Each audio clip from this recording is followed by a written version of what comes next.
Professor Kenneth Atafua, who led NIA Ghana for over 7 years. Warm welcome. Mr. Tariq Malik, who was the chairman of NADRA and Pakistan for over 4 years. Warm welcome for Tariq. Thank you for being with us and for willing to generously share your insights and experiences. So thank you for your support of the movement. You've been really, really supportive of us. So in this panel, we're going to go through several focused rounds of discussions, each designed to uncover valuable insights and practical wisdom. Our goal is to capture lessons that can be useful for the next generation identity authorities, leaders from across Africa. I'm going to begin with each round with a framing question, and then our panelists will respond in a rotating order. They have kindly agreed to keep their contributions brief and sharply focused on the topic at hand, so we can make the most of our time together. I will use a timer just to keep us on time, so 3 minutes per round per person. Okay, let us start with the first chapter. In fact, I want to start from the end because I think many of you are anxious and waiting to hear what these great leaders have really experienced and what they can distill in terms of advice and lessons learned, key lessons learned from their tenure as heads of the Identity Authority. So I'd like to give you each a chance to reflect on your journey as leaders of identity authorities.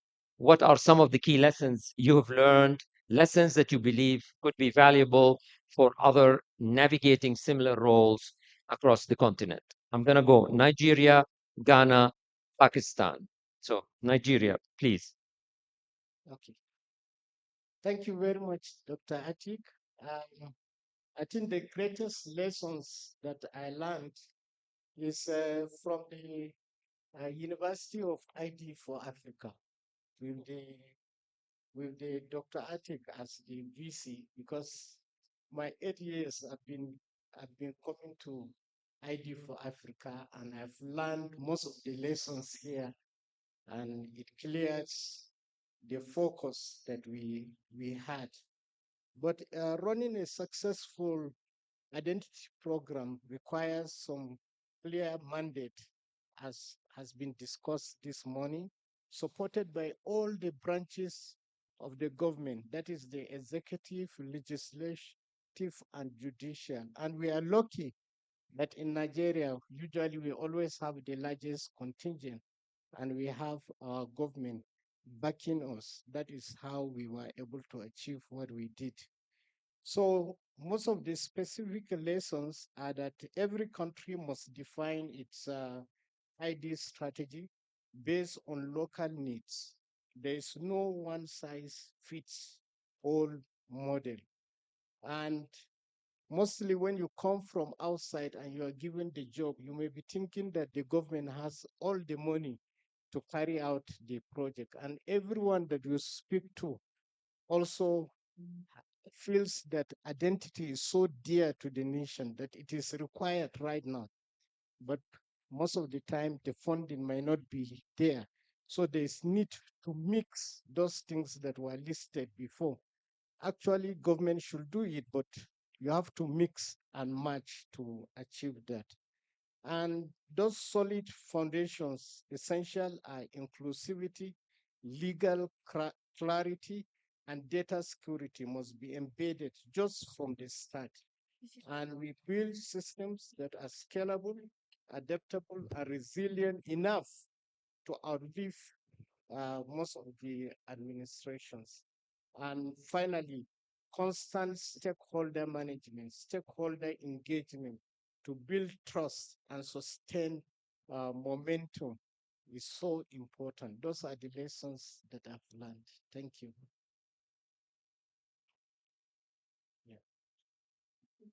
Thank you. Thank you. Thank you for that. One of the challenges, actually, can you give me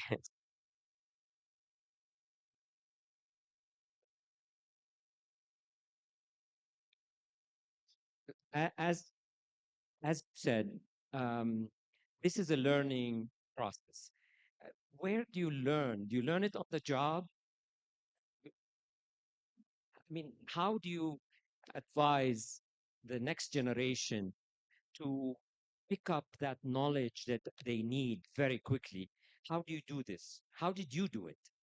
Well, as I earlier said, coming to ID for Africa and listening sometimes and taking notes. Like an example is what I've taken, I think in Namibia, that someone mentioned that for every 50,000 people, you need an enrollment center. So I was using it until when somebody asked me, where did I get this standard? So I told him I just got it from the School of ID for Africa. Not, I can't even remember the person that says it. So it helps us to then plan and see that, oh, for this large population, actually you need this number of system. And when there is no funding, then it says that you need to get the private sector. And also from the World Bank that have gone through the system and comes up with a lot of standards on their website. Then they said you need an ecosystem. So, and that really made us to understand that yes, we need ecosystem. Though we have the law, but there are others that are capturing data that don't have the law, but they have the money. So they have to we have to find ways to collaborate and work with them, and we got those knowledge by coming to these meetings and also from the World Bank. So Uh, learning from each other is yes, very important. This is not something you have a manual and you read it and that's it. Really, learning from each other is one of most important schools, and ID for Africa is one forum that brings us all together. I want to continue with sort of Ghana. Give us your take on what are the key lessons that you've learned from your tenure.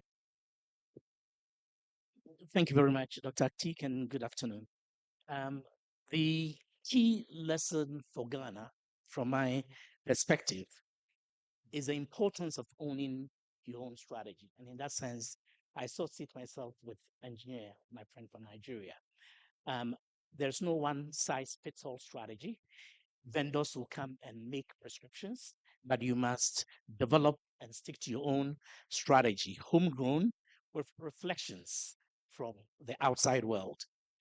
Second, you must build a robust or strong legal and financial framework, a legal foundation that is strong and a financial foundation that is sustainable.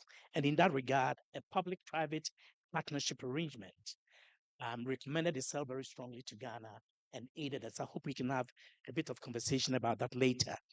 Third, it's important to build trust as the most important single corporate factor for success, corporate capital.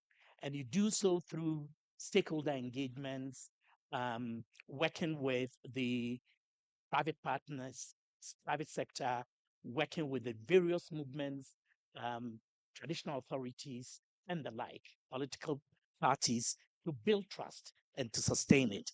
I think also important is the involvement of the faith communities, at least in my country, and in every community. When you are when entering a community, your community entry strategy must include recognition of the importance of traditional leadership structures, current or contemporary political leadership structures, and working with them. And finally, avoid vendor locking by all means. Those were the lessons most important.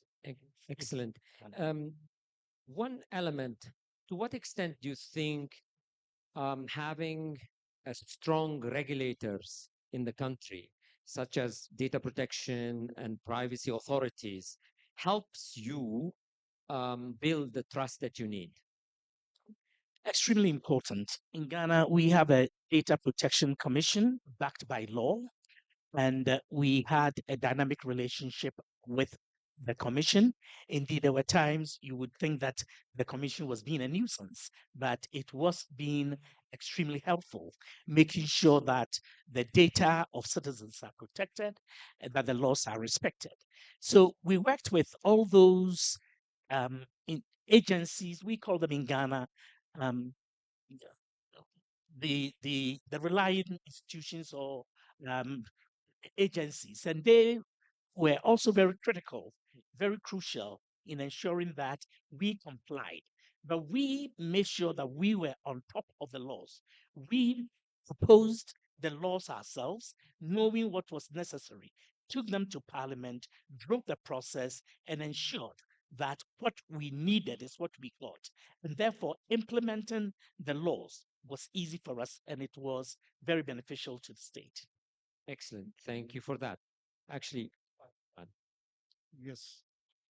give Thank you. us your perspective. Yes, thank you. I will bring in some new perspective because I fully endorse both the DGs. They discuss the governance, data protection laws, and legal framework. Consider that for Pakistan also. But when we started the journey of Nadra, registration was big problem. So achieving universal coverage, SDG, what we call SDG 16.9, is the first step. If a state cannot count its citizen won't count the state. It's that simple, and it cannot govern itself, that state. An ID serves as, I have already been saying, a social contract between state and citizens, encompassing rights, entitlements, privileges, obligations.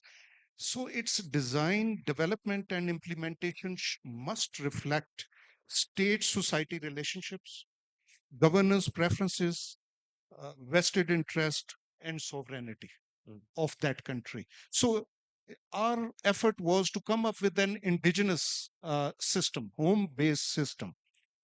Second thing, cases of ID are key for harvesting the digital dividend. We understood it early on, and digital ID and biometrics involve more than just recording citizen-centric, unique identities in a database. They can be used to enhance three essential elements of a fragile democracy, or what I call effective minimal state. They can be used to enhance three essential elements, which are empowerment, which is one of your logo today. Hence, we told the people that why you need to get your ID cards, because you have rights, and we connected the voter list with the identity database. For financial inclusion, everybody has right to open a bank account.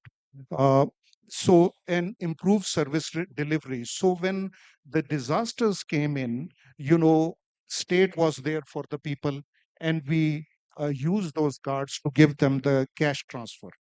Third, an important thing, which I guess we missed out, but Nadra invested heavily on physical infrastructure. We talk a lot about digital public infrastructure, which is good, but I think the physical infrastructure is crucial as digital public infrastructure. So Nadra's 800 and offices, 265 mobile registration vans registering people in the far-flung areas, marginalized communities, man-pack units registering people in the majestic mountains of Pakistan.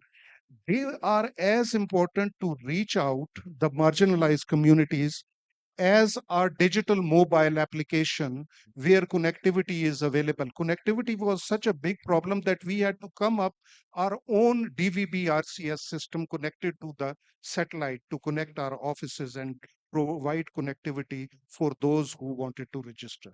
So these are some of the lessons. Excellent. Okay. I'm going to take some questions because these questions seem to be converging on common themes.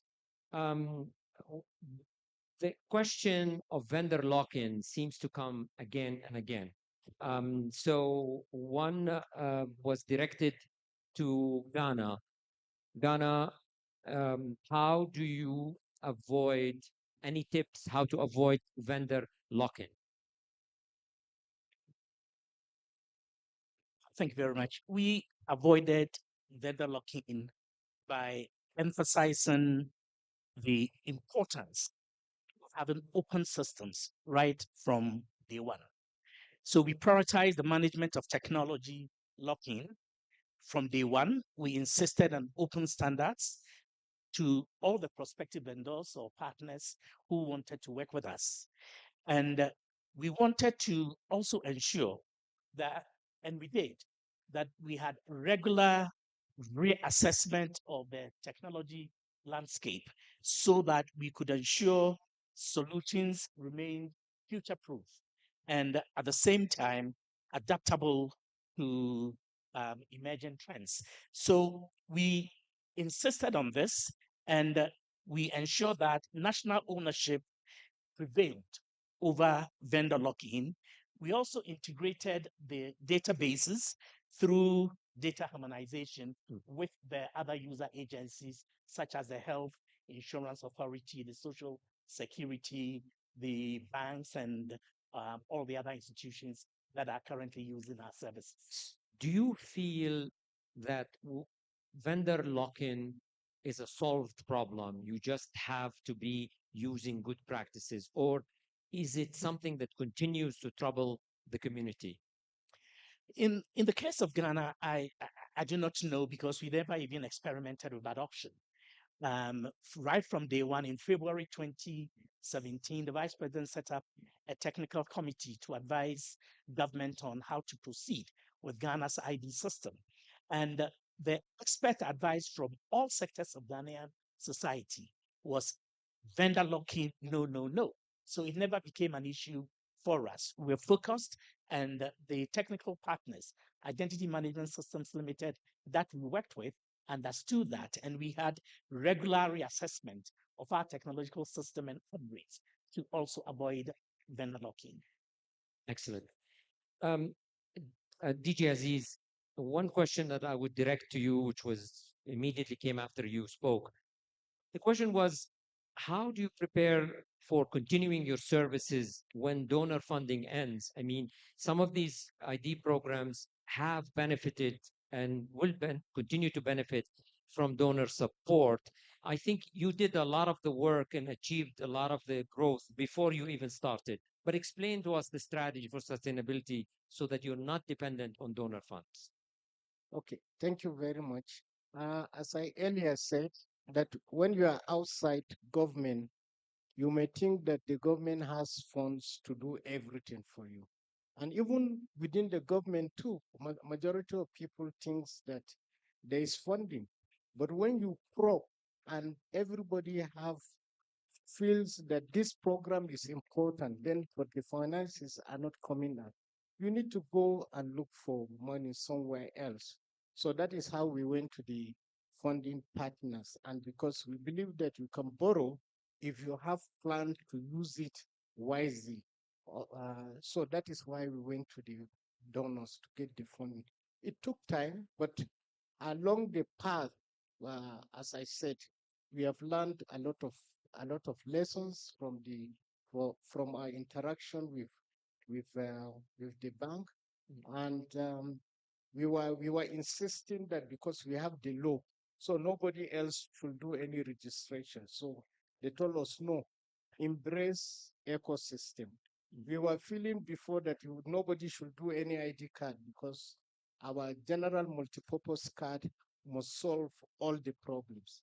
We were also of the opinion that nobody must have any database because we have the law to have own the database of all the citizens. But we found out that other agencies even came before us and they have their running system. And they too, they were claiming that they can register everybody, even though their use case, their functional databases, their use case is only for a few percentage of the communities. Therefore, we followed that path and the understanding to get the funding to use that. But along the path, too, it took time for the funding to commence the so that is how we came up with ideas of charging for people because people always make mistakes and they come back to you. Meanwhile, you have enrolled them before they want to stop you again. So we we started charging for people that will come back for modification. And the same thing, we also ask for verification. Verification too was not even available. And therefore we learned from the Yahoo and Google model, and we gave the banks 1 year free of charge to do the verification. And after that, then they came back and started even paying up before the service. And that funding will then allow us to maintain the system while we are looking forward to the big funds that will come. We also learned from Pakistan being our system integrator. We even thought that when we come back, we'll just buy vehicles and machines to go to everywhere, but it didn't happen. But we learned all those lessons. But some of the system we learned and then adjusted to suit our system. Okay. Thank you. Excellent. Okay, so basically, you have to become an entrepreneur, and a head of an identity authority must be an entrepreneur, figuring out how to finance their activity from various sources. Pakistan, there seems to be an interest in the question. How did you manage foreigner registrations at your borders? Foreigner registration. Yes. Look, Pakistan is the country which hosted third largest refugee population, people from Afghanistan. And we had registered the IDPs, internally displaced population also. So we learned from UNHCR and other organization, and we invented our system in a way that we actually developed. We had very modular approach for inclusive registration. We had our own citizen, but we developed the modules for foreigner registration also, not at the borders, but the overseas Pakistanis who are living outside the country, so that they have a stake in Pakistan economy. It is a determined fact that if you have a robust digital ID, inclusive ID system, it can increase the GDP by 3 to 13%. So it is very important that for a country, it does not only bring out the solutions for its citizen, but for its overseas citizen or the citizens of its own origin of the country. Now, do you think there is any risk in integrating refugee databases with national identity databases? We have a topic called double registration, which will happen this week. There is a very specific session. Did you deal with double registration? Yes. Which is how did you deal with Yeah, so we didn't integrate them, we linked them. So there is a hook, that checks whether the refugee that is actually registering as refugee has not been registered as Pakistani citizen or vice versa, right? But the database of refugee is kept separately than the database of the citizen, and it has a risk in terms of uh, like state surveillance and state using that database for its own vested Indeed. interest. Actually, this topic is going to come back this week, so please Yeah. stay tuned. Your Yes. experience might be also relevant. We need to move on. Thank you for this round. I want to move on to the challenges and risks. And here I will take Ghana, Pakistan, Nigeria in that order. They will comment on what would they say their biggest challenges and risks that they face during their tenure. So very briefly, let's start with you, Ghana. Thank you, sir. I think for Ghana, uh, the first biggest challenge was striking a balance between security and simplicity. It is Stability, important, you mean? security and simplicity. Simplicity as in use. As in making sure that the technology and the usage of the product is simple enough for the average person, given levels of literacy and all of that. But that the technology is also secure, that the card and the entire technical system is secure and robust. That's the first one, and we achieved that. So far, there hasn't been any breaches of our technical system, and the card usage is excellent. Card verification is succeeding without a hitch. The second, and perhaps one of the most serious problems we faced, was delayed financial releases by government to the key stakeholders for services provided and for the operations of NIA. I think the third one is politicization of operations, partisan politicization of our operations, expectation that what we do can benefit a political party when there is absolutely no evidentially or reasonable basis for that suspicion. But it assailed us throughout my tenure. We engaged meaningfully with the leadership of the political parties, but the base would sooner or later make commentaries. And because of the power of social media, that was a virulent problem, difficult to control. I would also list unionization and some aspects of his work that tended to undermine the essence of the provision of public good, the provision of um, essential service, such as digital identity service, as an essential good that must be disengaged from regular rapid union activities. That was an issue. And finally, I'll mention some integrity issues on the part of our staff, some extortion, some acts of chronic absenteeism that call for effective leadership in order to control, but that also run you into challenges of political leadership. Actually, each of these challenges could be a subject of deep dive and dialogue on its own, because I think I pick up on the politicization and the need to depoliticize identity. ID for Africa has been advocating that when you talk about identity, you cannot talk only with the ruling parties. You have to bring in opposition parties to make them aware that this is not serving one party. If you try to launch a new capability, perhaps you bring in every party to bring them in to witness what you've done.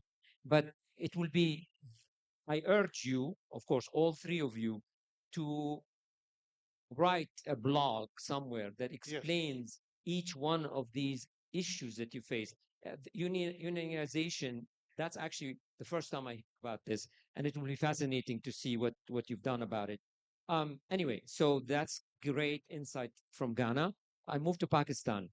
Yes, just continuing what you were saying, I fully endorse, that the systems should uh, go beyond electoral cycle. I'm writing a piece on it, and I'm looking at India, I'm looking at Peru, Mexico, South Korea, Denmark.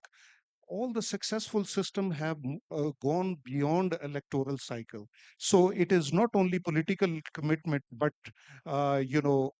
basically a strategic asset, treating it as a strategic asset. Now coming back to challenges, challenge number one for us was that when we came on board, the civilian structure of organization which was created by military dispensation, uh, consensus based legislative framework creation was the biggest challenge.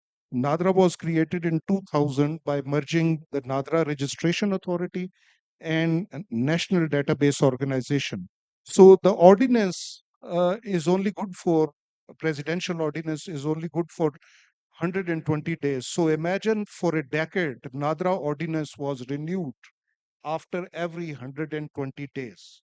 So we brought all the political parties and created a consensus and said that this should be a strategic asset, and sat down with 45 consultants, legal consultants, and came up with the legislative framework. So that was one challenge. The second challenge, I won't repeat what they have said, they are covered. I think the lower government capacity and sometimes the trust is a biggest barrier in rolling out these programs. That was the second challenge which we addressed by rolling out public benefit programs. because strongly believe that that future of digital transformation is digital, but it's trust. Yes. So that was the challenge. If you can handle that challenge, your program would be successful. And last but not least, all these ID authorities are always looking at the government for budget allocation, and for one way, for one excuse or another, their budgets are cut. So we introduced a self-reliant model in which we opened up for South-South cooperation, helped Nigeria, Sudan, Kenya, a lot of other countries earned the revenue, invested that revenue in technology upgrade, and addressed that challenge that way.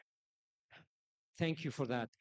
Um, Tariq, success sometimes brings out your enemies, basically those those who see in you putting them out of business, those who see in you having eliminated the fraud and all this stuff.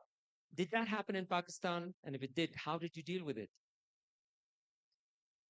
Yes, it happened and it is happening as we speak. So I don't know how to put it, not to annoy the establishment and powers. Uh, Let me articulate it in this way, that technology is a useful tool for policy reform, but challenges such as rent seekers, power brokers, bureaucratic obstacles, political considerations, and vested interest can hinder its implementation. Uh, this interplay between technology, governance, and ethics in digital age is complex and requires careful navigation. I hope you got my point without offending anybody. Yes. Okay. I mean, this is why maybe having a solid legal framework, Yes. which means you're protected by the shield of the law. So you're not fighting, it's the law that's protecting you. So maybe that would be one of the key issues. Nigeria, let's deal with Yeah. the theme. What are the challenges and risks you faced? Okay, thank you very much. Well, there are several challenges, including what my colleagues have said. But of course, the fragmented databases are a major challenge. Though you have harmonization committee and the other agencies may claim that they are harmonizing, but the actual thing is far from the truth. There's lack of standards. There's also limited infrastructure, as I mentioned earlier. That you may think that as a big country and you are rich, that you have the money to do everything, but the money is not there. And also the public's the misinformation. So like there is nothing wrong in technologically in having database of many databases into one technologically. But the moment that maybe you bring in foreigners into your database, so the type of misinformation, the way the information will be carried out, then you may even be kicked out of the place. Then the budgetary constraint, as my friend said, limited human capacity. You have many humans, but the capacity is limited because we are not growing at the same rate with the technology as the technology is growing. So, and when it comes to integration, again, is from this ID for Africa that I learned that it's better for identity to just stay away from the election database, because the election is only always 4 or 5 years cycle and anything can happen. So the best thing is to stay away from it, continue to do your work. By the time that you register the whole population, then everybody that has sense will now come. But as you said, the success may also come. That is when your enemies will now come and kick you out, because you have now enrolled almost all the adults, and they can figure out many things in their mind of what you may likely to intend to do with the data, whether it's true or false. But the point is that there's need to have one unique database, so that we don't, every agency that is having a database will do the same thing that you do, before they carry out their work, and it is Right. not helping. We have a scenario right now in Nigeria with our jam for examination. It was harmonized for the university entrance, and it has there was a lot of issues before. Now it has been performing very well, but suddenly there's just a hitch, that just a patch that was not done on some certain system, and everybody is crying like scrap it, like remove the person, and so on and so forth. So those are the experiences that if you are running identity system too, because you are harmonizing just like Yep. that has been done. There are so many risks of doing that. Thank you. Yes, actually, that brings me to a recurring question that's coming out from the audience, which has to do with the harmonization between what you would consider a foundational ID and also the civil registration. Um, Nigeria did not solve this problem during your tenure. I don't know if Ghana feels they've solved it, or Pakistan, you feel if you solved it. So let's address the issue just very quickly, less than a minute each, on the topic of integration between ID and civil registration. Yeah, so just again from the World Bank manual, that they classify the foundational identity from the functional identities. And also when you look at the functional identities, each one of them is a micro, but your foundational identity is for everybody in the country. Therefore, there is a distinction in what you do. But those other functional databases, each one of them wants to take over your own database. So you have to understand like limits. You go close to them to harmonize, but don't, as x tends to 0, don't go too close. And you have to also run away from them, but don't reach the infinity while you are running away. So you have to use some of your wisdom and read the body language in order to harmonize, but maintain what you are doing is foundational. Let any other person that wants to do a functional database, let them also continue to do it. You will reach a point whereby the government itself will understand that no, just go and use this one. Anyone that comes to look for money, they'll say, go and use the national ID. That is, I think, where we are now in Nigeria. Thank you. Ghana, on the issue of integration and lack of it. Yes, thank you very much. In Ghana, the legal frameworks makes the Ghana card a mandatory identity document. Legal identity. Legal, the Ghana card. It makes it a mandatory or compulsory identity document for accessing approximately 17 different services, including voter registration, accessing healthcare, a whole lot, you know, getting a driver's license, passport, and all of that. So we've integrated our database with these other user agencies. And the validity of any of these ID cards where they clash with the Ghana card, they fall. The Ghana card survives. That means that practically, even with the birth and death registry, the birth and death registry and the birth certificate and passport are the two parent documents that a person can use to register and for the Ghana card. And where they have none, they have to be vouched for by a relative who knows on oath, they vouch for them on oath before a commissioner for oaths that they know this person to be a Ghanaian or some other qualified officers or citizens in a country. So it helps us create a more robust system. We have a dynamic relationship with all of these user agencies, and they check with us from time to time about the validity of the sector specific ID cards that are being submitted. When it comes to the births and deaths registry, because that document is a parent one, and there is often some legal controversy as to the status of it. But the bottom line is that by and large, if a birth certificate is deemed by NIA officials who have been trained also by the births and deaths registry as to how to distinguish between a valid birth certificate and a fake one. If the NIA officials consider a birth certificate to be invalid or to be fake, then they will not proceed to register the person who is bearing it.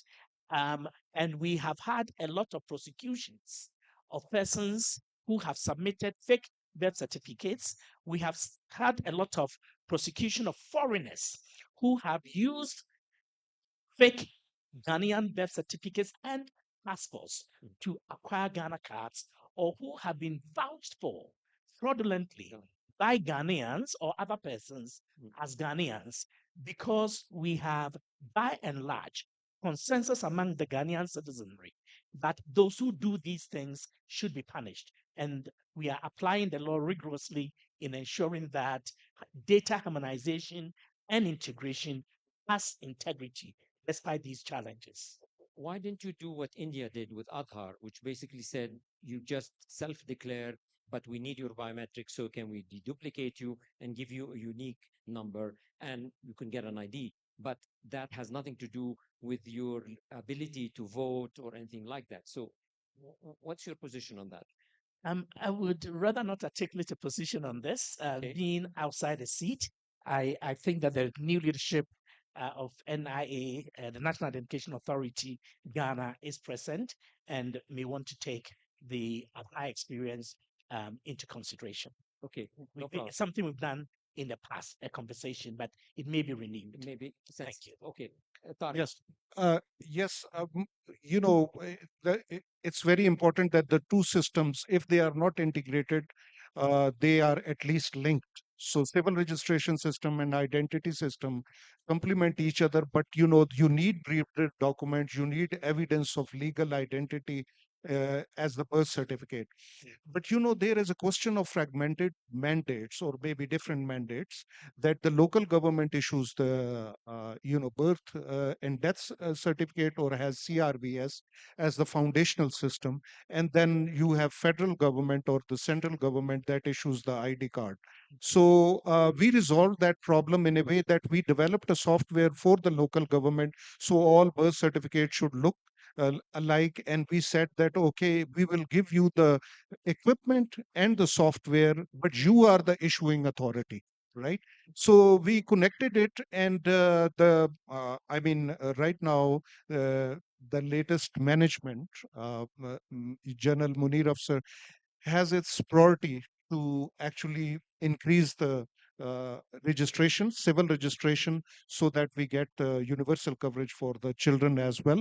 And he's coming up with some innovative solution like mobile registration as well. Okay, excellent.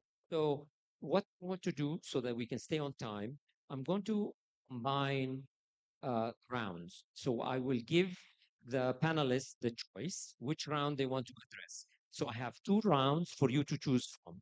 The one of the rounds is capacity building. How did you build capacity? And then the other round is private sector engagement, the role of the private sector. How did you engage them with you, and what do you think is the appropriate role for the private sector? So I'll start with Nigeria. I go to Ghana and then Pakistan, but you have to choose one of the two topics. So Nigeria, which topic would you choose? Private sector or capacity building? Private sector. Okay, go ahead. Private sector for 100. Because, as you said, that is where the entrepreneurship acumen came in. So, the legal framework as set up itself has enabled structured collaboration with both the public and private sector partners. But we have, in general, the general public, there are some that may not go to a private sector office. Whatever they do, that they prefer to go to a government office. But also, whatever system that you build, you need to address availability and usage. So the government does not have uh, enrollment centers all over the places. So the only option that you have is to have others to work with you. And of course, we started by having the PPP approach, but unfortunately, it did not work because, um, well, I believe that even roads and others too in Africa, hardly the PPP works. Not to talk of even identity. As today, you have seen that everybody says it's government's responsibility, and it is actually of how to recoup whatever that you put, because it's profit. So what we did was to integrate the two, to involve the private partners to, so that they can be paid on on the whatever that they do, and also still have our own enrollment centers. Then at the beginning, people were asking, "Oh, when are you stopping? You should now regulate. You shouldn't capture the data." In Africa, there is no that that clean break between regulation and also participating operation itself.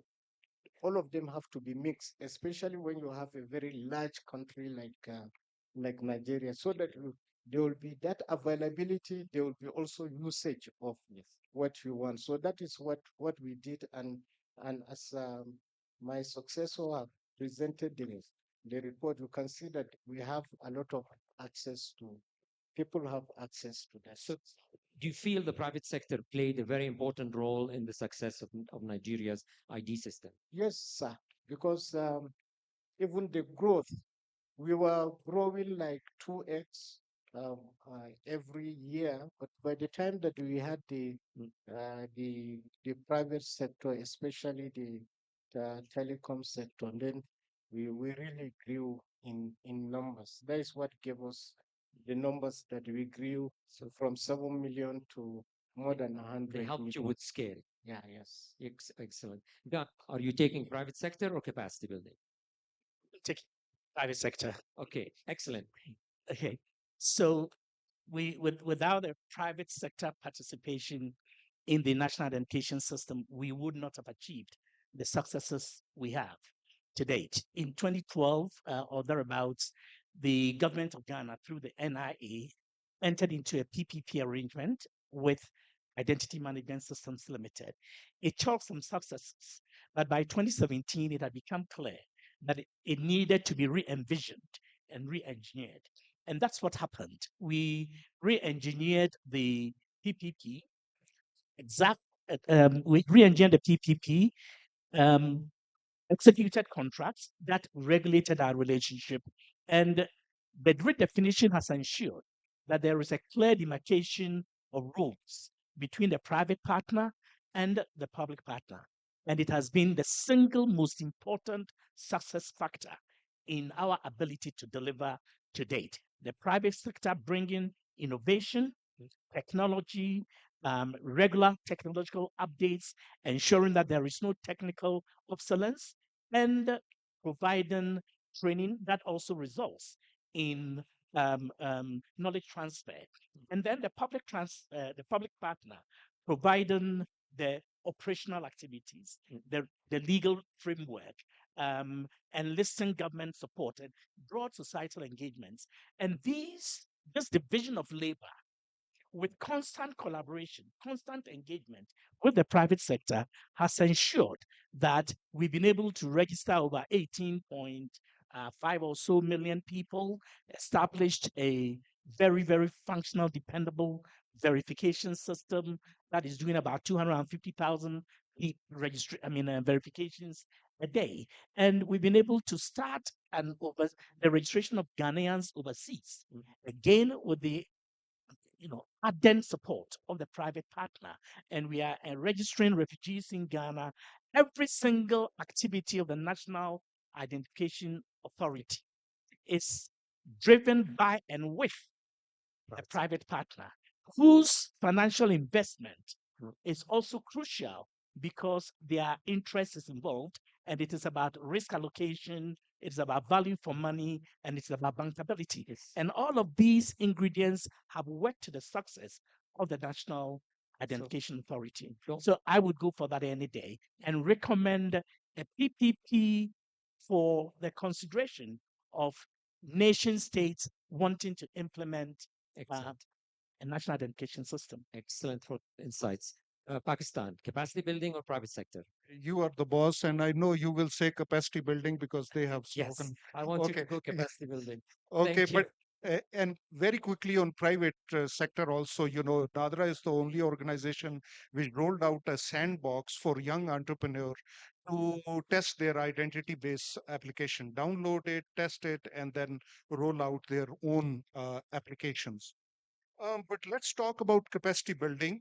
Um, Nadra hired top talent from public and private universities. We initiated some sabbatical programs that brought foreign talented professionals from big tech companies to train Nadra employees. And we learned from implementations in other countries also, like Nigeria, and we rolled out a just reward and recognition system, sending outstanding employees to foreign trainings. To just give you an example, we used some of the disasters that hit Pakistan to negotiate with the foreign countries to actually train our engineers to build the capacity. For example, I give you a very short story. When 2010 flood hit Pakistan, uh, planes started flying with a lot of aid, and we figured out in Nadra that we wanted to write our own operating system on the chip. That was a big thing. We selected that French have mastered that art. So we asked our own president to talk to the French president and subsidize that training. So we went to Versailles and we got the knowledge from there. Um, One more point, we always talk about vendor lock-in, but we worked with world biggest vendors. Here is an inventors. Joseph Attic is standing here. Nadra was early adopter of facial recognition system when he came up with the Visage.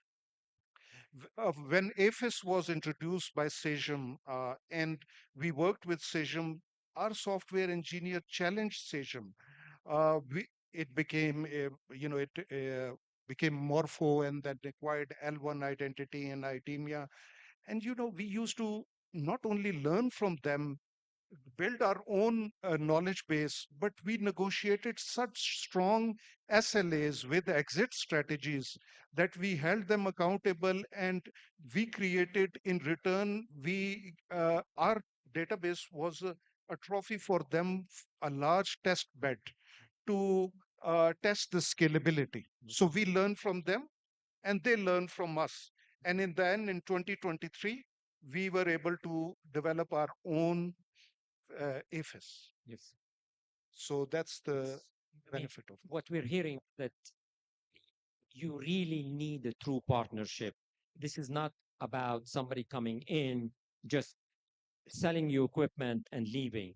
You have to get them invested and you have to get them accountable. And also they have to put the the commit this way the success become shared. So they have the interest, vested interest to be successful.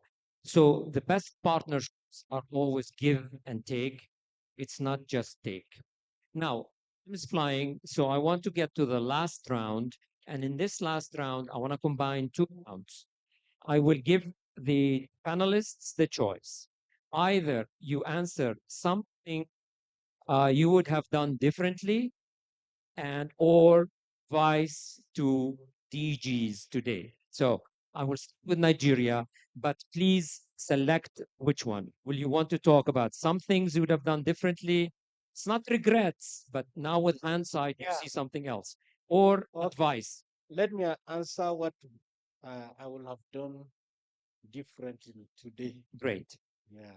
So, like one of them I mentioned that when you go into government, you will think that the government has the resources to resolve all the problems.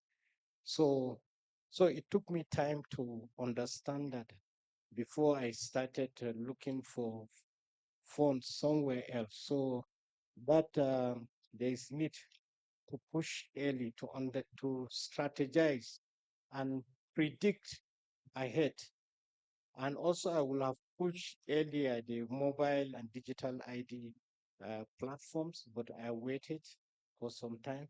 And then we spent time at the federal level trying to um, harmonize with the federal level. So we haven't gone to the states, the subnationals, much earlier. So we should have done that better and move to the last mile because that is where the majority of people live. So, and then institutionalize, as I said, alternative funding mechanism to reduce that reliance on the government budget, and then embed more of uh, agile project delivery. Though we have not followed project delivery in its um, book form, but I still feel that there are some of them that we should have jumped much earlier. And also that capacity building too, that um, what we were doing, because we were plotting the data, plotting on the map, looking at it and gaining artificial intelligence that you can say, because when you plot something, you will see other things that you wouldn't have seen through the figure. So much earlier that we were doing artificial intelligence, but we did not put it to fact. And we have been presenting here that we are a big country, we have a lot of languages, and my successor mentioned that there is need to to use those tools now to reach out to the people. Very, Thank you very much. very good insights. Ghana, what would you have done differently, or would you want to give advice? I will give advice, Please. and this is for DGs in general, not specific to Ghana. Microphone, Not please. specific to Ghana, but to DJs in general. I have only two pieces of advice. Number one, leading a national identification system, cultivating it to meet the needs of the people, requires firm, fair, and effective leadership. Firm, fair, and effective leadership. I had occasion to have my own nephew, my sister's son, prosecuted and jailed for 5 months for extorting monies from people who were not Ghanaians and registering them as such. I had occasion to dismiss people from office who I liked, who were good, who were friendly on any fine day, but who were doing things inimical to the interest of the country. That fairness is important, but also fairness in applying the rules and making sure that no one is badly done by, that you are not unfair, that you don't act unfairly toward anyone. The effective leadership component is important in order to be able to hold your head high and hold the institution high, defend it at any turn, because everyone believes that you are doing that which is best in the best interest of the organization. My second advice is that DJs of national identification systems should not be driven by partisan political considerations. They should see that being a DJ of a director general of an ID authority is a call to duty. It's a call to national service, and they must put the nation first. It is the only way to overcome the accusations and the suspicions and to build trust and ensure that there is a dependable national identification system that has integrity for the benefit of the continent and everyone on it. I thank you. I mean, genuinely, you raise a very important point, and it does deserve the applause. But I want to flip the coin, which is often the position of a DG is a political appointment. And so when the regime changes, the DG changes, which disrupts the continuity. I do not claim to have an answer to this, but we need to plead with the leadership and the authorities to make sure that the DG position of identity authority is not a legal appointment, but in fact, it is an appointment like a civil servant that is not related to any party. Until we get there, we have challenges because that means stability of an identity authority will be dependent on the stability of the regime, which is not ideal. Identity is for everybody. I'm not saying we have an answer, but something to think about. Uh, Tariq, you're the last. Yes, Advice or something you would wanna? I think both have given the advice, but I will add to it. But I want to address where you left things. I want to address things I have would have done differently. Yes. Both of the time I had to resign, and I mean, last time Nadra had a good system to select a chairman. It was international competition. 109 people applied, and I got selected.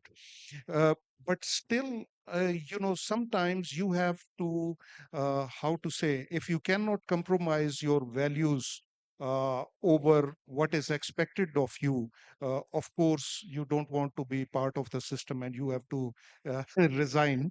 But where I would have done differently is that, we have devoted a lot of time on public awareness campaign on how to use digital ID, and I mean, what are the benefits of digital ID. But I could have allocated more effort, time, and resources to educate the citizen about their rights uh, and entitlements, method to protect personal information, ensure privacy, and actions to address official misconduct. So that is also important. Now, coming back to the advice based on my experience, we connect this dot to the start of the session, as you mentioned. If the authorities do not have inclusive registration, for example, if they have registered less than 90% of the people, then DGs should brace themselves for three type of crisis: crisis of legitimacy, crisis of participation of the people, because participation index will be low, and the crisis of distribution of whatever you call public digital public goods. So they would be the people, and these three crises actually creates a trust deficit. Second, protect citizens interest and state sovereignty. Develop solutions with public input, see through the lens of the people, not the lens of the organization. We always spend so much time enhancing the state capacity or an organization capacity. And in doing that, we have a lens of looking through the organization to the people. But, it helps to see through the lens of the people. And then use open architecture standards and modular approach, think globally, but act locally. So, as an end note, what is a DG or ID leader or chairman have in common with a magician or surgeon? Um, they have to work and address across disciplines to redefine expertise and performance under a lot of uncertainty, I would say. With that, please, please thank our illustrious panel for the insight that they have shared with us. Um, I want to caveat, and I say we put together a total transparency panel. There was no sugarcoating. There was no need to try to deal and skirt the political issues because we as a community, as a movement, we need to be transparent and honest with each other. I apologize if any of the statements that I've made or any of my panelists on this totally transparent panel made some people uncomfortable because this is the truth. We have to face the truth if we are to make progress together, no matter how uncomfortable it is.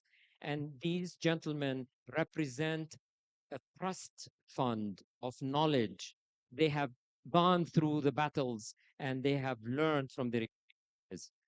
So um, I urge you to embrace them, just like you embrace the actual DGs. The actual DGs have the executive authority.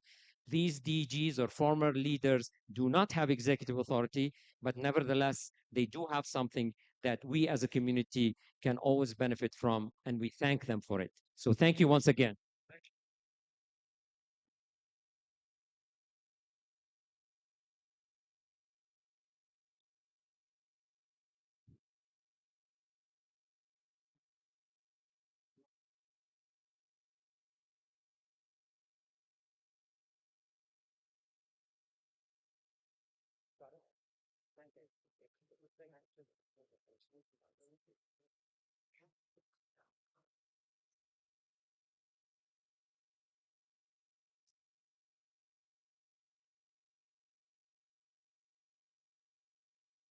Okay, we're going to continue our hard-hitting segments with um, total transparency and taking on the topics without having to apologize, because the truth is sometimes difficult.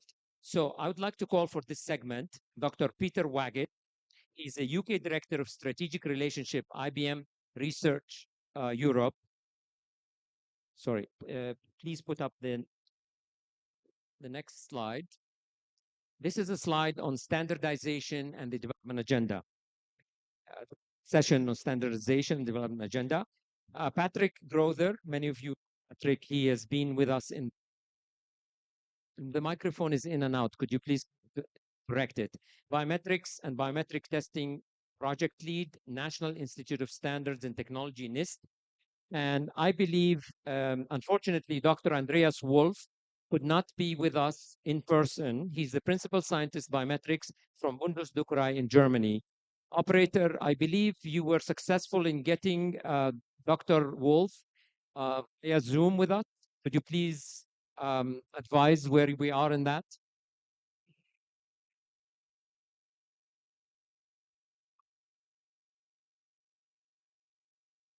Yes, welcome. Dr. Wolf, do you hear us? Wonderful. So all three panelists are here with us. This one will consist of a rapid 3 rounds. So we're going to start, of course, we're going to start with the first round, which I will ask these gentlemen to introduce not their role in their institutions, but their role as chair of subcommittees in the ISO world of standardization. So, operator, put up the next slide so we can see the committees. And then, so it's SC Joint Committee SC17, Joint Subcommittee 37, and Joint Subcommittee 27. So for some of you who have never heard of these ISO subcommittees, this is the opportunity for us to learn about what they are and what they do. So I would like to start with you, Dr. Waggett, to talk about SC17. What is it? Hello there. Yeah, SC17 is the oldest one of the three committees you're going to hear about today. As it's the oldest, I therefore claim that we're the wisest. But we are responsible for a whole range of products that you're all carrying today. So bank cards, all of those are standardized through SC17. Passports, driving licenses, and for those of you that are drone pilots, you're likely to have to get a drone pilot license that we're involved with. So our role is really to maintain those standards, but also take those standards into new areas. So one of the exciting projects that we're involved with at the moment is the mobile driving license, which is ISO standard 1803, and that's about to hit the press fairly soon. So for us, although we're the oldest, I think we're still one of the most dynamic groups out there. And actually, Peter, you will be speaking about some of these standards on Thursday. Yeah, I'm afraid you can't get too much of me. So I'm hoping to take you through the journey we've been taking as an industry You know, the fact that some of the stories I've heard today, I think, have been really exciting in terms of projects that are happening in Africa. And my hope is that, you know, we can jointly drive these standards forward to make them much more relevant. Okay, Patrick. Yeah, thank you. SC37 is about biometrics. It's an enabling technology. Speak close to the mic, please. This is something that's SC37 is about biometrics. The committee has existed since 2002. And the impetus at that time was to put biometric data on e-passports. The committee is organized into 6 working groups, maybe 100 experts in total. The busiest group is biometric data. And biometric data is interesting because it comes from biological beings, but we want it in the digital domain. So digitization, capture standards are important. And then you talk about representation standards, the bits and the bytes, the semantic meaning of the data. Another thing that we do, a second very busy committee that we have is on performance and performance testing. A third one is on vocabulary. We can't write a contract or a performance specification without having consistent vocabulary. And so there's been a lot of work, Peter's involved with that work, to have consistent language in the way we describe everyday uses of the technology. Okay, let's go to Dr. Wolf. Andreas. Yes.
That's great. Thank you. Actually, Peter, I was hoping that one of you 3 would explain how does ISO work? Can you take on that question of how does ISO work and what is the structure? I mean, where is the committee placed along the ISO chain? So I guess the key thing to stress with ISO is that what we're about is the products we produce, the standards. And for us to make those standards relevant to everybody involved in the industry, you know, what we need to do is to make sure that we're capturing all of the information that you need to actually make them work and be easily deployable. So the committee that we're involved with will actually take a particular area of work, develop a standard. That standard's developed by experts. It's not developed by national bodies, although the experts quite often relate to a national body in particular circumstances. But each expert that becomes an editor of a standard has charge to go out there with the whole committee and capture all the ideas and encapsulate that within the standard. So it's a very democratic process. We try to work around consensus, and sometimes that does mean that some sides have got to give and take. But you know, it's an open committee, and I certainly, you know, I'm encouraging of anybody here that wants to come through their national body and become an expert at one of our panels. Please come and join us. I mean, we'll talk about that later. But the issue that people wonder about, and maybe Patrick, you could address that. I mean, Are there other standards bodies, and what distinguishes ISO from other standards bodies? Patrick, could you give some sense of whether ISO is special or is it oldest, and how do you differentiate it from other standard bodies? Uh, I think ISO has probably the most mature set of rules for consensus building, for progressing a standard from an idea to a mature document. They've been doing it a long time in many areas. What differentiates them is probably the barrier to entry. Now, that sounds like a difficult thing, but if you want to get an ISO standard, you're going to have to coordinate with a lot of people. The voting is done at the national level. So countries vote, not individual experts, not individual companies. National body votes are a big thing. And so it's difficult for a single company to progress a standard through the whole process and call it an ISO standard. Okay. That's consensus is key. That's a very, very important insight. And Andreas, within the ISO world, what are we missing? I've got 3 committees, subcommittees here related to identity. Am I missing a 4th one? What would you say?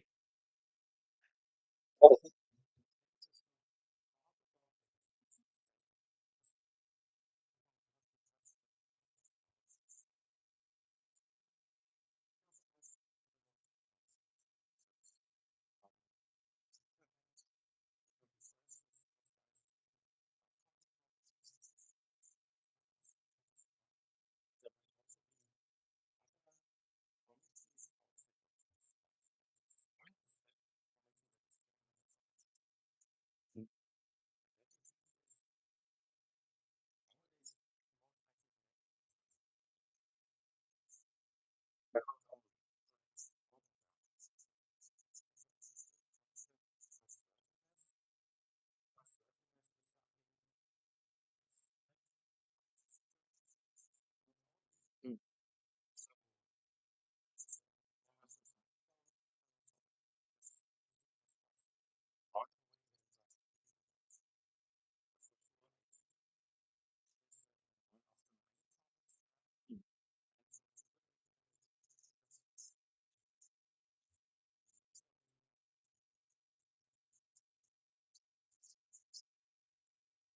Excellent. I want to go to Peter. Peter, we are in a world where there's a lot of geopolitical tension in the world, and a lot of people are suspicious of some activities. How easy or difficult is it for any geopolitical actor to take over an ISO and impose their own sort of agenda on the ISO standardization? I think it's a very difficult setup. I mean, clearly, there are areas where individual experts come from a particular country and they may have an agenda they're trying to push. But as Patrick said, once the document's out there, it has to get a national body vote. And that will mean that if anything is too biased, it's unlikely to gain the support and get things through. Exactly. So for those who ask the question, why are we pushing ISO standards? Because in an era where we do not want to fall trap to geopolitical manipulations and geopolitical influence, ISO is a standard body that covers end-to-end needs in the identity aspect. I trust ISO because I don't see how somebody could take over ISO. So to me, I would trust them because they are hard to control by any individual actor, and therefore they represent the will of the world. So that's actually one of the answers that I would give to why I have here an ISO coverage. Okay, I want to move on to standards, open source, and the ID4D agenda. So many believe our standards are critical for ID4D. So I want to ask the panelists, can you help us understand why ISO standards are important for the development agenda? You can give examples if you like in your own area of things that you know that you're working on, your committee's working on, that you know the ID for D agenda or the development agenda is consumer of it. And how would you assess the adoption of your ISO standards? And then I'll come back to another aspect. So let's start with these. And maybe this time we start with Patrick, Andreas, and we go to Peter. So SC37, one of the first deliverables was a set of data interchange standards, biometric sample payloads that could be put on things like smart cards, but also kept in databases. Biometric data is going to be used by other people. If you want to cross a border, you have a passport, somebody else is going to read that passport. Interoperability is key. That means the data representation has to be standardized, the tools have to be tested, and performance has to exist. So we've put a lot of effort into performance testing. There's a lot of ways to get that wrong. So if you want to write a procurement or you want to write a KPI or some service level agreement, performance specification is important. For ID for D, many organizations will do duplicate detection. Enrolling somebody into a biometric system, you want to know that they're not already there. High quality data, again, a standardized definition of high quality data is necessary for that to succeed. We have standards in that area. We have quite successful standards in presentation attack. So am I doing something subversive in front of a camera? Am I wearing a face mask? Am I wearing cosmetics? Am I trying to be Peter? How can you detect that? And that is an important standard, again, essential to writing good KPIs. Excellent. And of course, you're coming back on Thursday for some major biometric stuff on the digital identity track, digital identity symposium. So you will elaborate on some of these issues. Andreas? Yes.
Excellent. Thank you, Andreas. Peter. Yeah, I mean, just picking up again on some of the questions you've had in the preceding talks, vendor lock-in. The easiest way to prevent vendor locking is to build around the set of standards. If you need to change one part of the system, then you can replace it with something else. Like I said, we're responsible for bank cards. There's 18 billion of them in use around the world. Suppose I was a new bank and decided to build a bigger bank card. It wouldn't fit anybody's wallets. It wouldn't fit in the machines. You wouldn't be able to use it. So it's really trying to build on that. The other, I guess, aspect of this is that, and as Joseph said when he opened up this question, open standards. Yes, they have a place, but one of the problems you have with the open standards is that they tend to change quickly. Which means that you don't have control, and you suddenly find that you're playing catch up when a change in the standard comes in. With ISO, it may be slower, but it's dependable, and it has fixed points where you've got certainty in terms of the products that you're going to use. Peter, on that point, could you try to contrast between an ISO standard and, let's say, a W3C standard? That's a question that the audience is asking. Yeah, I mean, one of the areas I think that is this idea of change. When you put things out into the open source community, you lose control over when updates come in. Now, what that can mean, and I've had customers that I've worked with that suddenly turned up one day and said, "Oh, the system's not working. Why is that?" And it turns out that a change has come in through the standard for perfectly legitimate reasons in terms of building that standard on. But it's been hit. It's hit systems that have had downtime from it. So certainly for me, the maturity of the ISO standards enables you to have certainty in terms of planning things out. For example, obviously ISO and my subcommittee works very closely with ICAO. There's 199 organizations issuing passports. If that was an open source standard that suddenly decided a change had come in, all 199 countries have got to play catch up. It's horses for courses. The great thing for me as a developer is understanding the breadth of tools I've got to use and knowing that each of them has a place. Open standards definitely have a place, as does ISO, and it's making sure we apply the right tool at the right time. Okay, that's good. Actually, let's piggyback on this one. Patrick, some argue that ISO standards are slow to develop, as you've admitted that, and they can be restrictive. We know why. In addition, they add that with open source software, you have total control, so the role of standards becomes less important. The objective is to move quickly, and then later on you can standardize. How do you react to that? A virtue of ISO standards, the way they've been constructed, it's quite coherent, and harmonization is this appropriate layering of standards. So ICAO can point to an SE37 standard for face images or iris images. We can then point to, say, a 2D barcode or an SE17 chip standard, 7816. We also point to an SC29 standard on data compression. So the appropriate layering here gives you this modularity, gives you this ability to unplug old technology and plug in new technology. I think if you've got open source, you've got full access to the full stack. But it probably it brings together some dependence on itself without this well-defined layering. Okay, so I think it's a very, very nuanced issue that we have to be careful about, because we believe, open source, that means we are free and there is no issues that will arise. But in reality, we have to be careful. Of course, open source has a very important role to play. We support it. But at the same time, we cannot ignore the fact that this is not a pilot. This is not a sandbox where you're doing something.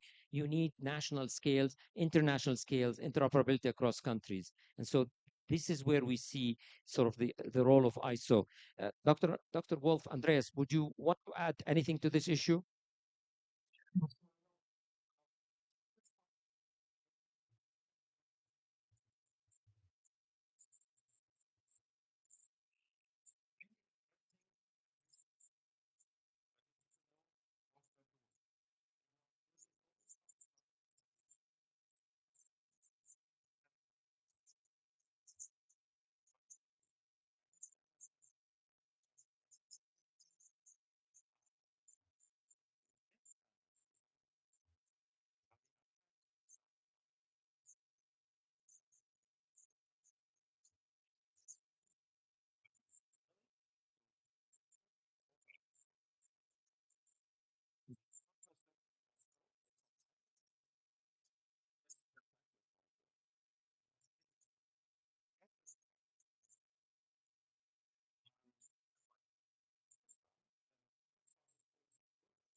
Mhm.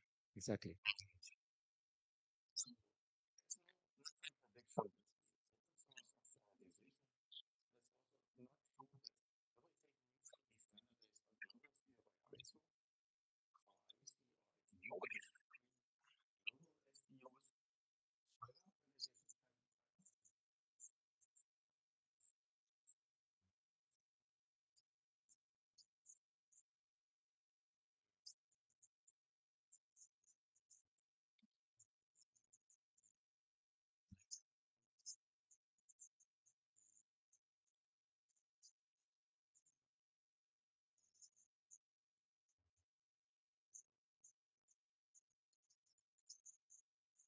Wonderful. Thank you, Andreas.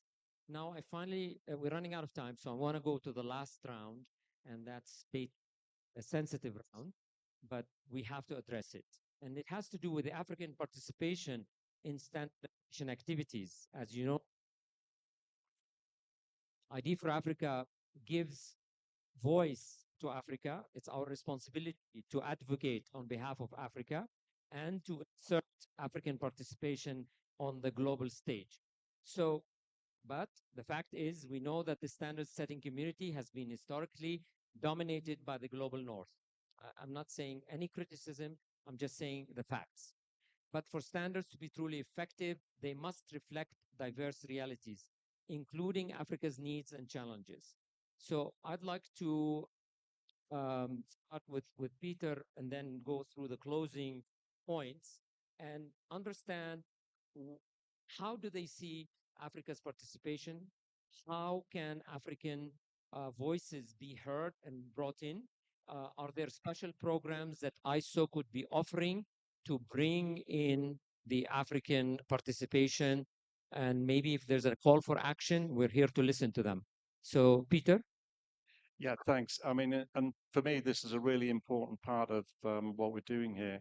Um, I have a lot of interaction with African members of ICAO as part of the Working Group 3 that interfaces with ICAO members.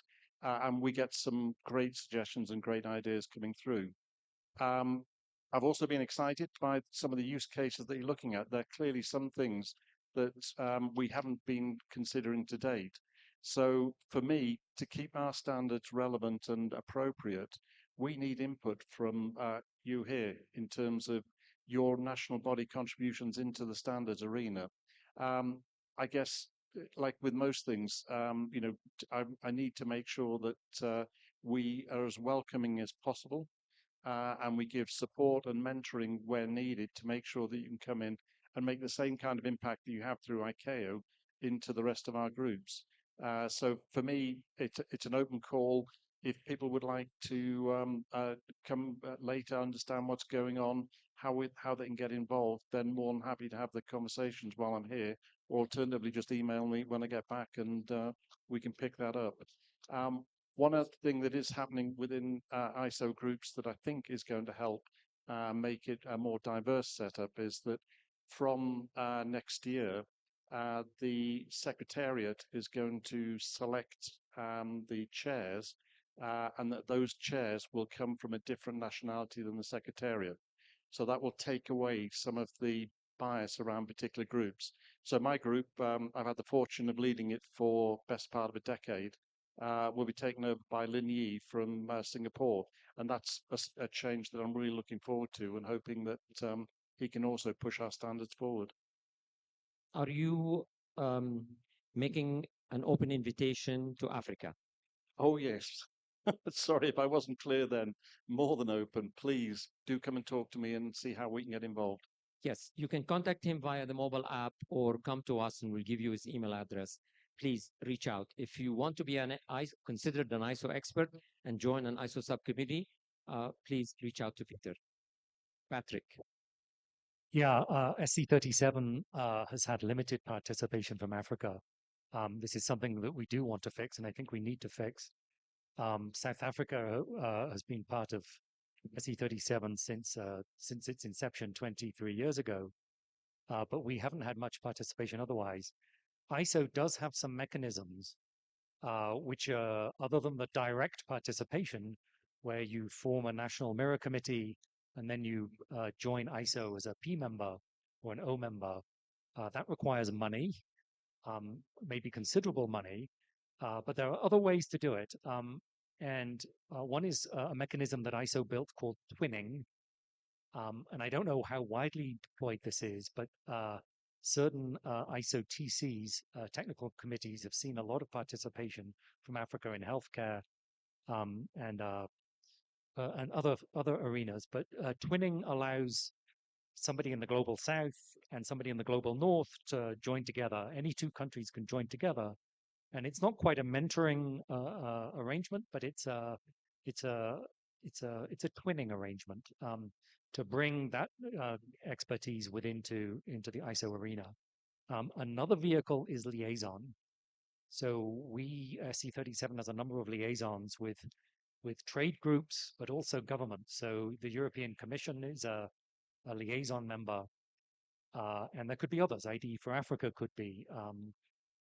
Many other groups could be liaisons. Now, the voting rights are a bit different, but they do get opportunities to shape the content and the standards. Thank you, Patrick. Andreas? Yeah.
Excellent. Thank you, Andrea.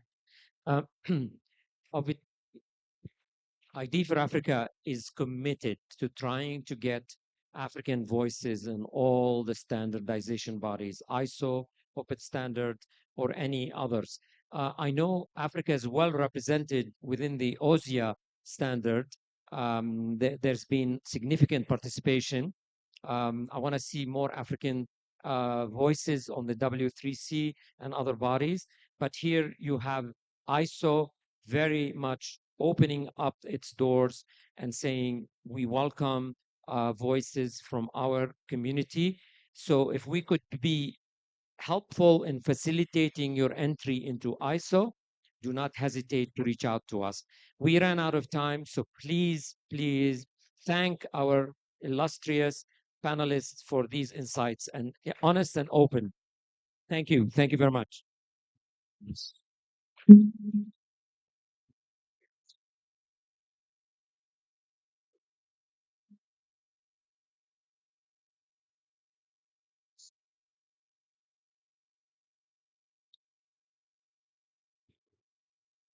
Actually, yes, we do have a photo.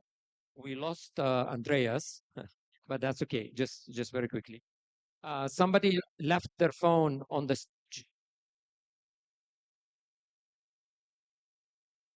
position us in a way we can see Andreas. This is good. Okay. This way. Okay.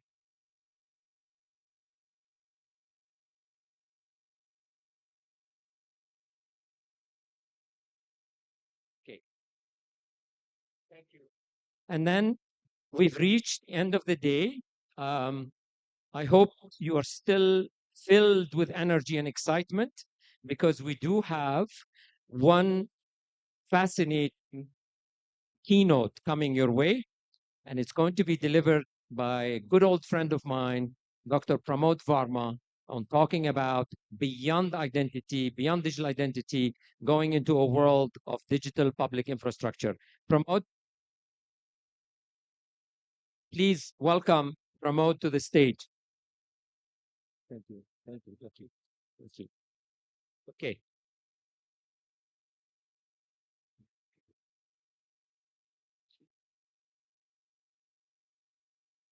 Is it on now? All right. That's one. So I have 15 minutes or so. What is it? Yeah, yeah. Thank you for having me, Dr. Atek. Thanks for having me here. It's pretty bad to be at the end of the day, and I know you probably are very tired, and I'm standing between you and drinks. But one thing I can promise, my talk will make sure you need a drink.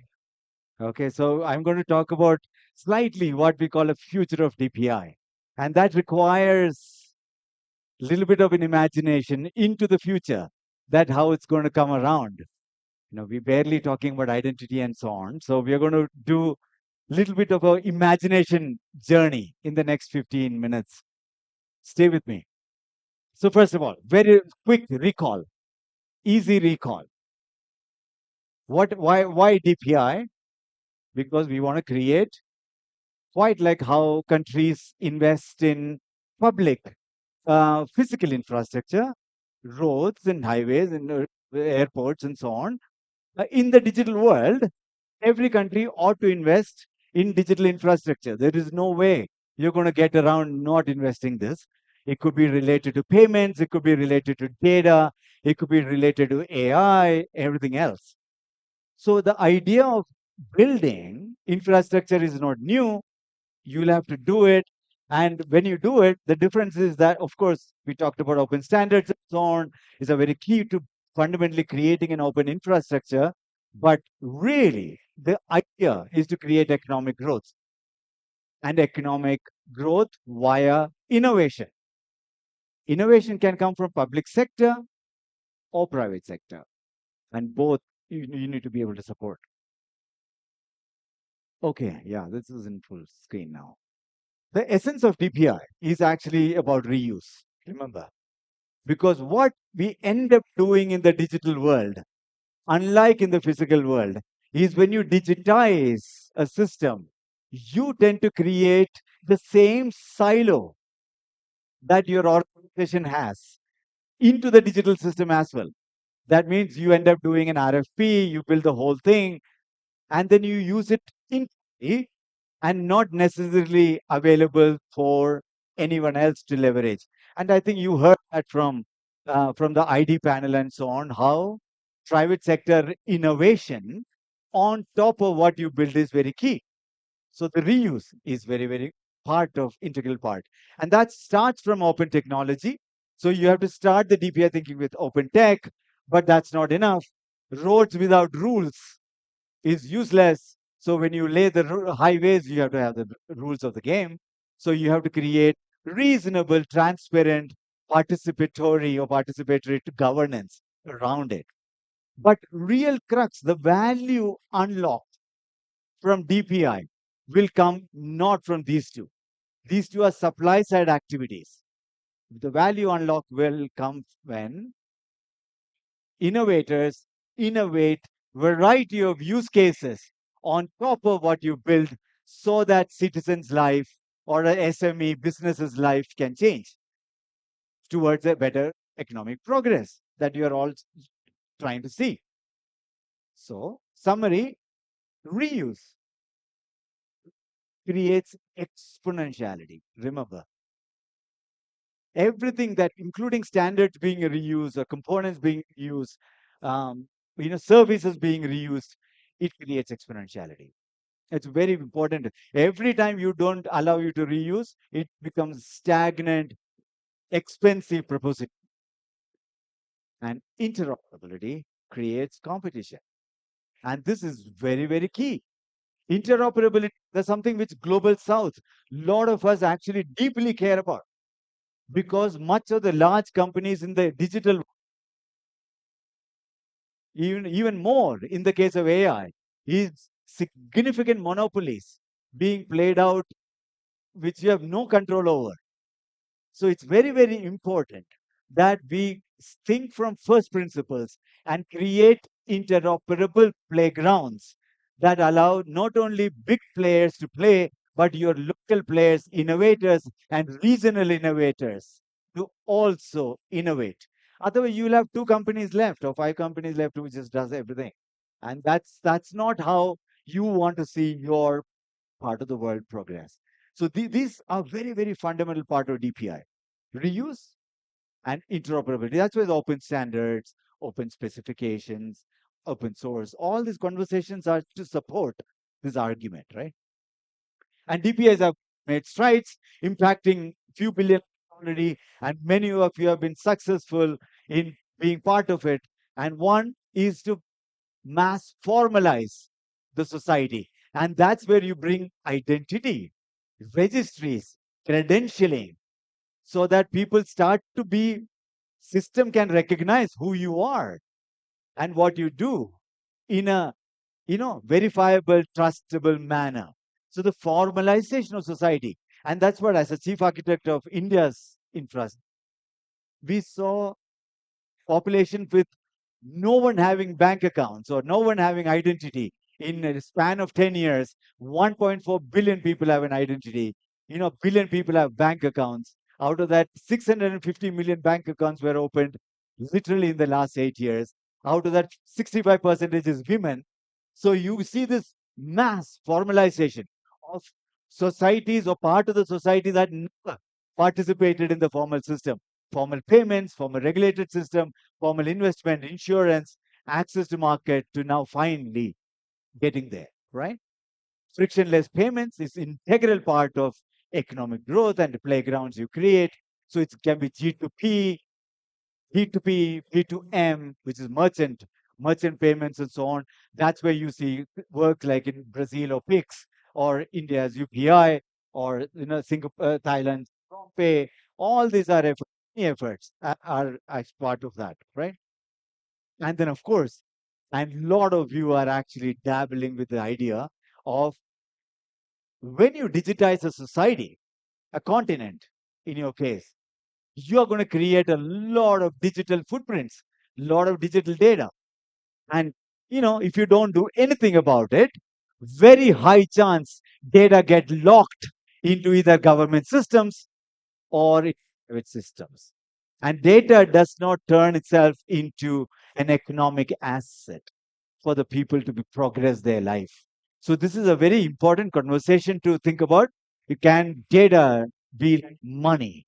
like property, assets that allow me to say who I am, what I do, and prove my claims to access better products and better services as I move forward. But this is my experience. This is where I'm going to take you to the future a little bit. The problem is that we are currently building use case specific, country specific systems like payment in Kenya. Okay, let's deal with it.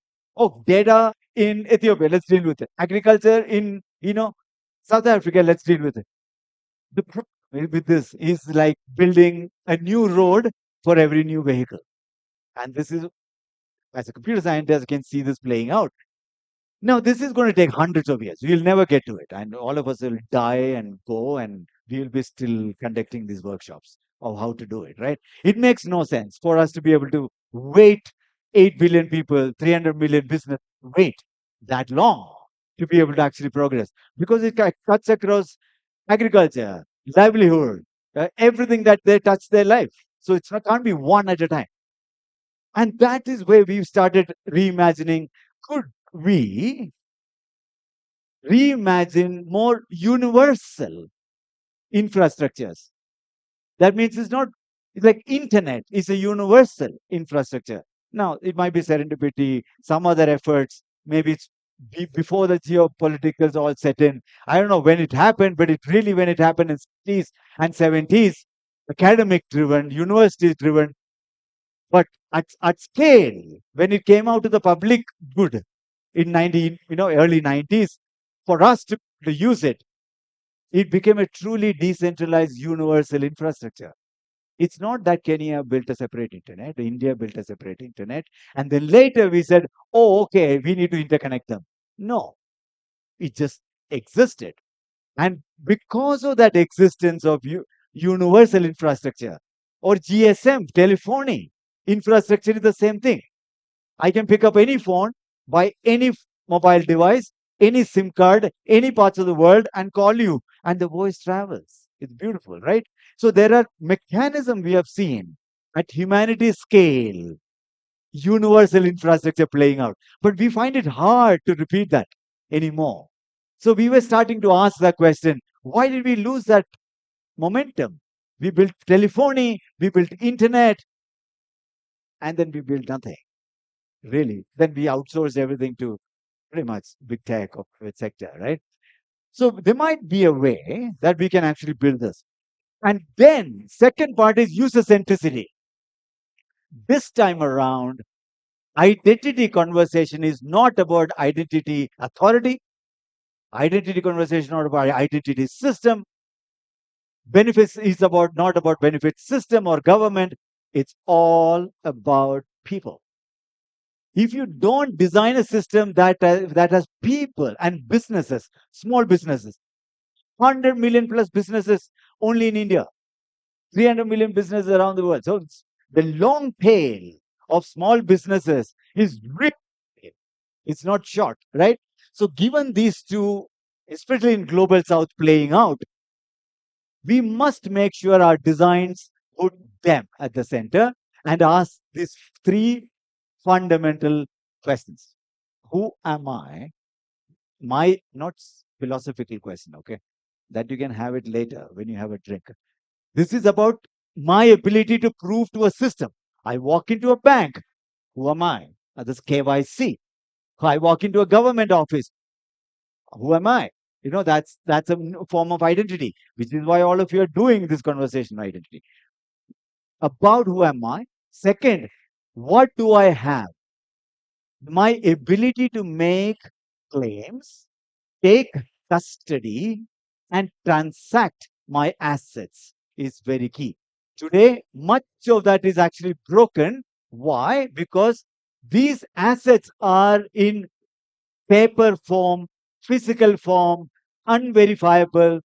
You download a bank statement from a bank, and if the bank gives a CSV document, Excel sheet, you cannot take that Excel sheet bank statement to the next bank. Why? The next bank will say, I don't trust it. You might have added 3 zeros into it. I don't know. So it's important that we convert assets also into a verifiable and transactable form. And then, of course, enable everyone to do the trades. What is the use of having money, assets, and identity if I can't do anything with it? So it is important that I have the opportunity to participate. And that's why we believe one of the reasons why we are very much pushing for things like data to convert itself into an economic asset is the form. Much of global south has asset light people. That means most of people have not enough assets. It's not their large businesses. They're not rich people, right? Per capita is very low. So you don't have enough asset. But what you have in the digital world is your digital footprints. The fact that you paid tax, the fact that you have a bank account, the fact that you have balance, the fact that you have maybe a high school degree, maybe you have property, have a property somewhere. Your ability to convert this data into verifiable and user control form is key. And this is why credentialing, you hear this word credentialing being talked again and again. Credentialing is a mechanism to convert data into a verifiable way. And ISO has some standards, MD, W3C, and standards will evolve. We don't have to wait for it because the open specification can get you started because you can't wait for long for getting some of this work. There's a paper we published last few weeks ago in Washington. It was a community effort. So many of you might have participated as part of that. So thank you for doing that. You can scan that. You can actually get a paper download. It's vc.cdpi.dev. And if you go there, you can actually read about why credentialing of documents and data and giving the custodial control to the user is how we are going to push the next generation data sharing architecture, not by creating a mega database. You create yet another mega database, you're going to create all kinds of issues. That's not how we're going to solve this, right? So read this. Second, we even asked a bigger question, and this was in April or June 2023. We asked the question, why do we only talk about money or data, but then we completely forget the physical properties or trade invoices? For an SME, my invoice is my economic asset. My bill payments and tax payment is my economic asset. So how can we convert all forms of assets into a verifiable form? And that is because the tech has improved. You don't have to read this much.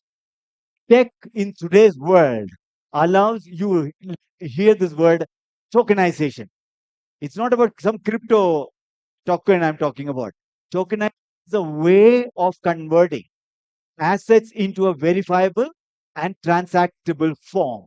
Like a TCP/IP of, you know, information. It's like token to contain that information. And very powerful things you can do. Many experiments across Brazil, Kenya, India, Southeast Asia. We have many experiments already going on. Real life experiments. These are not new, but not at scale yet. And that allows you to convert all forms of assets. Regulated assets like money, securities, registered assets like property, vehicles, user attested assets like your painting or your agri produce. They are not registered or regulated. It's your produce, it's your battery bank, it's your solar panels. So it could be attested assets and all kinds of user control. This could be digital or physical. For example, a creator can create a music and actually tokenize their music creation. It's a very, very important thing that because you convert into a transactable form, that you can license your music and you can sell and things like that. So it's a powerful technology that is hitting you very, and this is not contradictory to what it is an upgrade from where, and that's the effort globally known as internet. And sort of cheeky name, but nevertheless, financial internet, right? Finternet. And this paper was launched in 2024 April. And today we have a vibrant community that is actually building universal open source technology that is going to allow all forms of tokenization. Now, if you're a country, what would you want to do? Depends on your use case. If you want to go after agriculture, we can do that. If you want to go after climate assets, you can do that. If you want to go after regular assets like property, we can do that, and so on, right? So that's how it's going to happen. And that's where we go to the last portion, where what is the use of converting assets, identity assets, credential assets, physical assets, and giving it to people if they can't transact? What is the use of giving anyone anything if they can't transact with it? So, but the transaction, the problem what Global South again faces, and Global North is because very large companies dominate the platform. In Global South, you see fragmentation, not actually platform domination. It's very funny. You will think, oh, Amazon, dominates B2B, B2C commerce. No, in India, B2C commerce is only 8%. 8. 92% of B2C commerce, for example, happens fragmented on the roadside. A very high chance is all similar in Africa and LATAM and so on. You'll see this across. That means you have a large market, very, very, very little digitization, and mostly fragmentation. Fragmentation causes high cost, low trust environment. When you have a high cost, low trust environment, trade doesn't happen. That's what's happening, right? So that is why we are imagining the new effort that is actually going to convert from an informal, fragmented markets that we all see in our country to more unified, formalized, network-driven marketplaces. And we are doing this across energy, agriculture, medicine, healthcare, multimodal mobility, education skilling, and climate and livelihood effort. Okay, so many projects around the world. Pretty straightforward. Many. So I'm giving you a sneak preview into things that eventually you will have to do if you want to look at 2040 for your country to be able to get all forms of assets to be transactable and vibrant marketplaces, which is not monopolized. If you want these to happen, you have no choice but to get to this way of thinking, right? And that's why this effort is actually converted is from internet, today's content internet, to an internet of value exchange. Internet of value exchange requires all of us to work together, standards body to work together, everyone to work together to push towards that agenda, which we will have either fragmentation or monopolization. And then you apply AI. I know I'm running short. AI is why, again, for India or any of your global south countries, is the productivity and language barrier is so huge. If you want to get to the next, in India, for example, if you want to get the next 500 million users into digital world, there is nothing we can do without using AI because language is a barrier. Computer interaction is a barrier for most people. They can't read a contract to buy an insurance. What's the use, right? So it's important we embrace AI. Embrace AI to supercharge the DPIs, but they can go across sectors, of course. But you can also apply DPI thinking to democratize AI. And what do you democratize? What is AI is all about? AI is all about compute democratization. That means you have your local innovators having access to compute and your local innovators having access to data. If you retain the data in the system, big guys will do it. Everybody else is die. So open source models and smaller use cases, very use case driven AI implementation. We look at these four as a means to democratize AI implementation in the country. Some of us are doing a lot of work. They're all open source. You can actually come around them. So last slide. So future DPI, I believe, is going to be a lot more universal.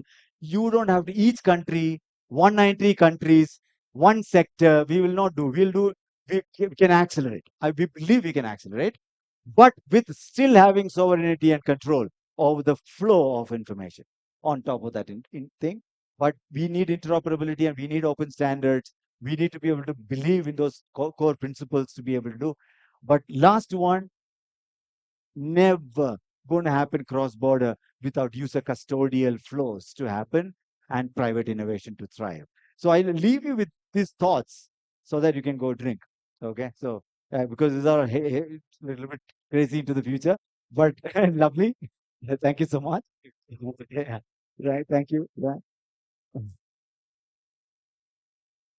Maybe 5 years later, you will have some of this conversation into regular implemented success stories from here. Yeah. Is that on? I'm not sure. I don't think is it on. Why? Maybe is that working? Maybe that's working. Yes, this one is working. Yeah, actually, Pramod, I'll repeat what I said, which nobody heard. Please thank Pramod for his visionary presentation. He's always been someone that I could rely on to drive us to the next level. Thank you so much. And we look forward to seeing you in the future again. And as you said, over the next 5 years, we want to see this turn into a reality. Yes. Excellent. Thank you again. Thank you so much. We reached the end, but please, I want to tell you what the order of business is going to happen next. We have a grand reception. So there's a lot of wonderful things, finger food, refreshments, drinks, etc. in Pavilion 2 and 3. But before I can issue, there is a 2.5 minute message that was recorded by Agnes Diallo. I don't know if some of you know Agnes. Agnes used to be the head of EOLISA, the European data organization. And Agnes comes from SIA. She's the head of the IAN group, which is one of their members is IAN group. They are members in SIA, and they are sponsoring in part the grand networking reception. So we want to thank them for their sponsorship. But before we do that, please play the video of Agnes Diallo. Dear guests, distinguished guests, colleagues, friends, partners, welcome. Welcome to tonight's grand networking reception. I'm Agnes Diallo. I'm the chairwoman and CEO of IAN Group. We are a proud founding member of the Secure Identity Alliance known as SIA. On behalf of the board, it is my utmost pleasure to welcome you tonight. I apologize for not being there in person due to some late-minute changes in my calendar. I do look forward to meeting you tomorrow as I will be joining the forum in person. SIA is a nonprofit organization that gathers members of the industry and the ecosystem that promote together an interoperable framework for digital identity and identity at large. Our focus is on secure identity in particular. At a moment where our lives are moving online, where increasingly AI is causing trouble, where more and more people are telling us how fraudulent use of their identity is a problem, we promote digital identity and identity schemes at large that are safe and that protect their privacy. We like to engage with governments. We do that a lot across the world. As we work with them, we have experienced that while we've seen a number, dozens across the world, of identity schemes developing, we have also seen that our partners, the governments that we serve, are meeting more and more challenges. Those challenges come in forms that you are most familiar with. Vendor lock-in is one.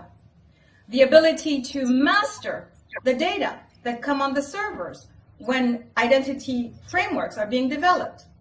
Sovereignty, data privacy, and altogether, the ability to develop this route to trust, enabling people to connect with more public and private services. That's where SIA kicks in. The way we do this, the way we support our customers, but also the ecosystem, is by working on frameworks that develop the opportunity for governments and private sector to build identity schemes that are interoperable. By interoperability, what we mean is the ability to connect different building blocks of the identity schemes to allow them to speak together, whether within public and private sector or across borders. I want to highlight two particular items of work, two particular areas that we've been working on at SIA, for which we are particularly proud. And one of the reasons that we're particularly proud of them is that they were born in Africa. In fact, they were born very close to the ID for Africa Forum. The first one is OSIA. OSIA is what we call the Open Standard Identity API. What it does is that it develops a framework, a technological framework that allows those who use it to actually build building blocks in their identity schemes that speak together.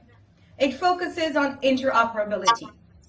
The second initiative that I'd like to highlight tonight is the CD Hub. In 2023, we joined 16 other organizations focusing on interoperability to develop the Sustainable Interoperable Digital Identity Hub. The CD Hub is a framework that focuses on developing interoperable digital identity, allowing countries to work together across borders, and so by developing through the ecosystem means for businesses, public sector, people to transact together and to work together. We're very proud of this initiative. We are also very proud that yesterday, my understanding is, there was a very successful workshop gathering more than 20 governments here. I want to take the opportunity to thank our partners, the Open ID Foundation, and to thank ID for Africa for hosting us during this week. As you see, at SIA, we are very excited about these topics. It is our mission to promote them. But we also believe that we can only do that working with you, pragmatically, focusing on real challenges of African governments, working hand in hand with you to be able to join forces to advance those topics. So tonight, again, I want to warmly welcome you to this reception. And I want to invite you to connect, get to know each other, and build ideas that together will help us address the so acute challenges of digital identity. I wish you a wonderful evening, and I look forward to meeting you tomorrow. Thank you so much to our sponsor. I think everything has been said. So I welcome you to head over to Pavilion 2 and 3 to enjoy your evening. Thank you very much.